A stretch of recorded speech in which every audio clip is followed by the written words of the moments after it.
D'abord man la Alioune Ndiaye expert en développement international maa ngi defee sama formation en Corée du Sud maa ngi nekk fi aussi di jàngale daara ju kaw ja université maa ngi jàngale section informatique faculté des sciences et techniques di yor les étudiants en master en création et gestion d'entreprise di agent aussi au ministère de la formation professionnelle di rafetlu aussi teewaayu direction bi nga xam ni vraiment ils sont très bien représentés donc macha allah donc ci loolu lay yam pour la présentation. waaw cérémonie de dédicace livre bi aussi tey la vraiment lañ ko jàpp te ñi ngi présenté juróom-benni livre yi nga xam ni livre yu am solo la livre yu nga xam ni bi ci njëkk mi ngi wax ci Bassirou Diomaye Faye président Bassirou Diomaye Faye beneen bi ci topp mi ngi wax ci premier ministre Ousmane Sonko troisième bi mi ngi wax ci Thione Seck le poète de la musique sénégalaise quatrième bi mi ngi wax sur la performance holistique dans l'entreprise parce que ñëpp dañu foog ni entreprise dafa war a jël xaalis rek yóbbu dafa am yeneen nag performance yoo xam ne dafa war a am solo nan nga fexe employé ñu nekk ci nekkin pour que seen participation mën a gën a dox ak l'entrepreneuriat féminin nan la jigéen ñi gën a mën a voilà di jokkoo ba nga xam ni dans le rendez-vous du développement dinañu mën a am taxaw thème pour mën a transformer ce pays ak bi nga xam ni mooy les fondamentaux du pétrole et du gaz ñëpp xam nañ ni ñi ngi entraîner suñu première production de pétrole donc war nañ ko gën a gérer pour éviter la malédiction des ressources. waaw lu tax ma ciblé leen parce que man c'est par rapport à mon ressenti rek parce que balaa ñoom bind naa sur le président Macky Sall man écrivain là. awma benn parparloo politique man sama ressenti rek la ñoom ba may bind naa ci Macky Sall un ouvrage de 450 pages maa ngi ko tuddee Macky Sall un génie politique à la croisée des chemins de l'émergence bind naa ci Serigne Mountakha Mbacké un guide religieux exemplaire pour le Sénégal bind naa sur la formation professionnelle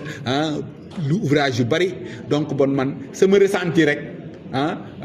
ci laay actuellement ni maa ngi préparé ci am du Mokhtar Mbow donc voilà donc ci samay inspiration rek ci laay bindee samay ouvrage ñëw livre bi ma bind nag ci Diomaye livre boo xam ni ab gént la parce que maa ngi ko bindoon mois de mars laa ko bindoon donc am na ñu bari nag am nañ ci mais dama bëgg aussi nit ñi xam ni li am aussi voilà mbiru yàlla la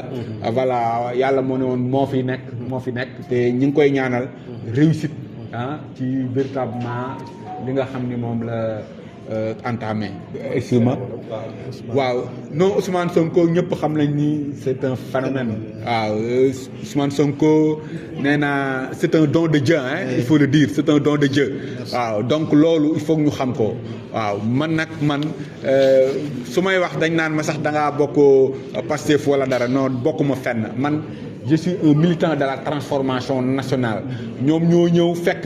situation ñun ñëpp ñu fekkee ñu ne lii kat baaxul système bi dañ koy changer ñoom ñu ñëw indi fi benn système boo xam ni pour askan wi rek la donc bon dañ leen war a gunge jàppale leen pour que ñu transformer askan wi yokk ba yëg ko loolu moo am solo man loolu laa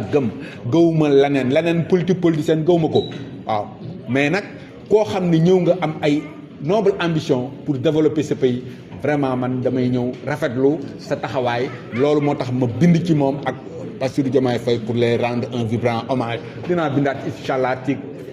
beneen nit ci keneen koo xam ne aussi gis naa ni voilà mi ngi def pour le développement de ce pays. bind naa ci boo demee ci Amazon di nga fa fekk ci juróom benn langue yu nga xam ni ci samay livre yi dañ koy traduire boo tapé Alioune Ndiaye rek su génnee di nga gis ni livre yi ñu ngi ko traduire en anglais français espagnol italien russe portugais arabe. donc fan lañ ko mën a fekk. ñu ngi ko fekk ci Amazon boo tapé Amazon rek soo amee connexion internet boo demee ci page Amazon rek bindal Alioune Ndiaye